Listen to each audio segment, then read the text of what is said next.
2016 here in Denver. I'm Kevin Hogan, Content Director for Tech and Learning Magazine.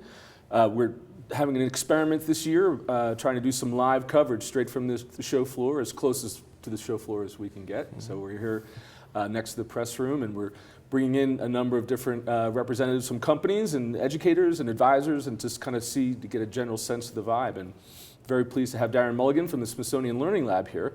I got a chance to kind of see a beta version, I guess, of your announcement this week, but can you talk a little bit about your big news? Yeah, sure. We're excited to be at ISTE launching officially in a big public way a new digital toolkit from the Smithsonian called the Smithsonian Learning Lab.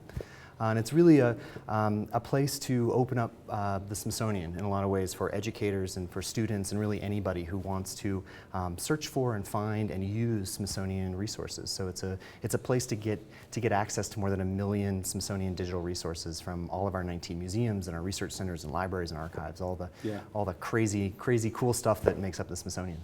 Talk a little bit about the process of building a digital archive like that. It must have been a pretty massive project. I mean, the Smithsonian is a huge place. We have, more than 140 million objects that we take care of and research and collect and keep.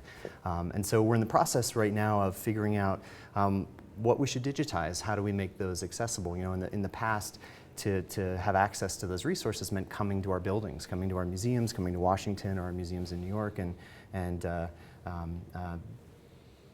seeing them and experiencing them in the ways that we thought was best for you to see them, unless you were a researcher and coming behind the scenes and using them that way.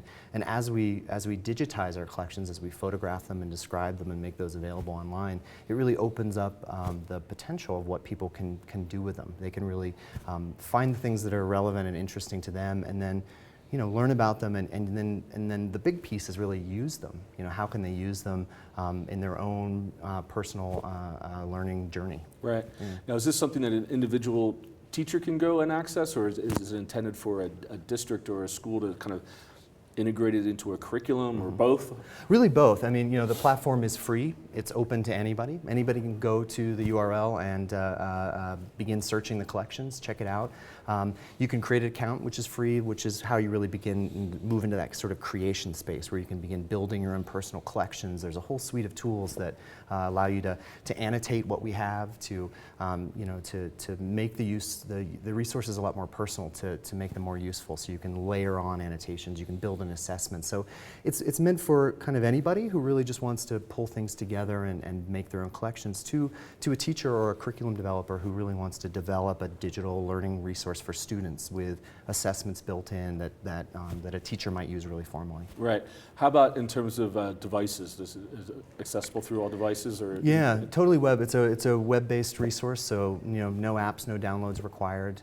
Just check out the URL and you're ready to go. That's great. Yeah. Well, congratulations. Thank you. Thank you. I look forward to playing with it some more. Yeah, please do. I'm excited to see. I mean, that's our biggest excitement right now, is to sort of see what everybody does with more than 1 million resources and how they begin making them their own. Right. Yeah. Right. Great. Well, Darren, thanks again. Yeah, thanks for having me. Okay, welcome back. We continue our live coverage here from ISTE 2016 in Denver. I'm Kevin Hogan, Tech and Learning, pulling a lot of folks in off the exhibition floor, including Jarek Volzer from Tab Pilot, one of the companies that has some exciting new announcements. Do you want to talk a little bit about it, Jared? And thank you for coming over. Sure. Yeah, we're real excited. When Apple released iOS 9.3, we were just thrilled to see such a heavy education focus in there. A lot of things that schools and teachers were looking for, they built directly into iOS 9.3. Okay. And all of those things need an MDM